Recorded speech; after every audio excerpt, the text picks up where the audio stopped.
Welcome to the Smite tutorial part 2. In this video, we'll go beyond the basics, covering the item shop, jungling, and teamwork. For your first few games, you used auto item and auto skill, but after a few matches, you can disable these options and have much more control on how to enhance your god in a match. With each level, you earn a skill point.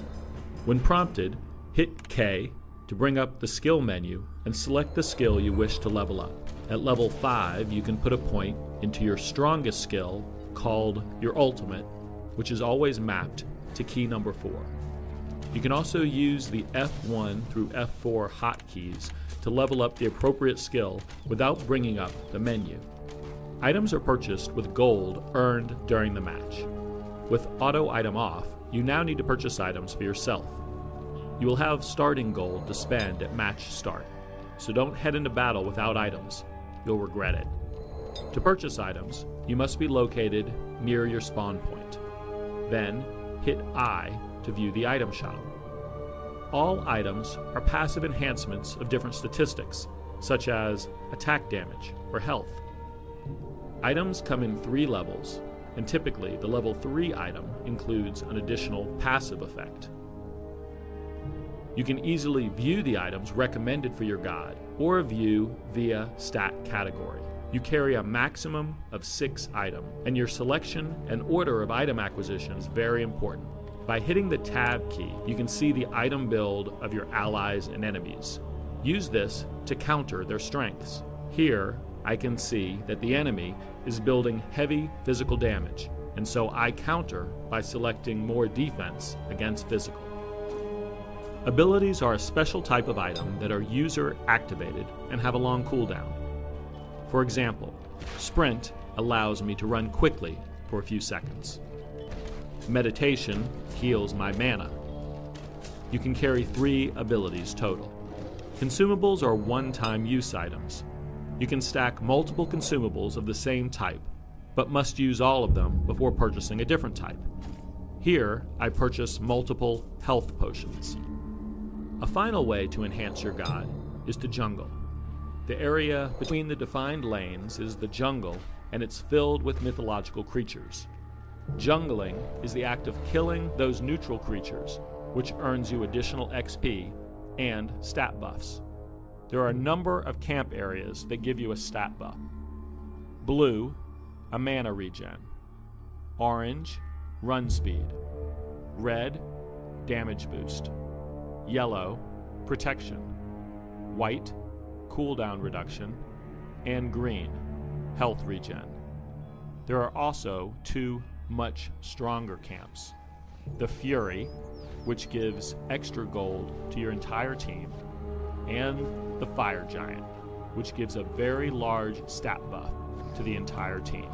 While you're in the jungle, lane resources are being distributed to fewer players, so overall your team can earn more gold and XP compared to having all gods in the lane. Teamwork. Your first opportunity for teamwork is at the god selection screen. When you first started playing, you probably picked a god because it seemed fun.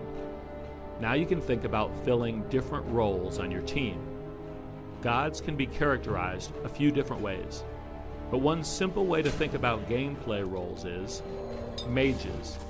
Damage of type magical comes mainly from skills and is often burst oriented. Ra is an example of a mage. Assassin, damage of type physical, mostly coming from auto attacks, and often sustained damage with less fluctuation. Sun Wukong is an example of an assassin. Tanks, gods with heavy health and defense that absorb damage, but don't output much damage. They tend to be up front in team fights, initiate fights, and protect the damage dealers. Amir is an example. Jungler, a god who spends the early game killing creeps in the jungle, with a focus on surprising and ganking enemy players. Kali is an example of an assassin who can jungle well. If your team doesn't have critical roles filled or is too stacked with everyone doing the same type of damage, the other team will be able to easily counter you. With 5 people and only 3 lanes, some people will have to share. At the beginning of the game, coordinate with your teammates around who will cover each lane. A typical setup for beginners is 2-1-2. 2 gods cover the left lane, 1 solo player takes the middle, and another 2 gods take the right lane. Another common setup is 1-1-2, with 1 player starting out as a designated jungling character. Smite includes a quick key voice system to help you communicate with your team. Hit V for voice to bring up the top level menu. You can then see a selection of useful voice commands. For example, if you need to recall, let your laning partner know he's alone for a while. Be right back. And if you spot the enemy leaving the lane, he might be attempting an ambush, so let your teammates know that. By hitting the spacebar, you free up the mouse and can ping the map as another way to direct your team's attention to key spots. A left click communicates opportunity, attack. A right click means danger, retreat. Finally, you can hit enter and use freeform text chat. Wards are a special type of consumable that help your entire team with map awareness. You purchase wards in the store and can place them around the map. Wards allow you and your team to see nearby enemy movements and enemy wards. They last for 3 minutes or until destroyed. Some god powers also act as wards. For example, Arachne's broodlings are spider eggs that act as wards, showing nearby enemies. Consider how your god skills can work well with other gods. For example, here Odin traps people within Ring of Spears. Zeus then follows up that with Lightning Storm.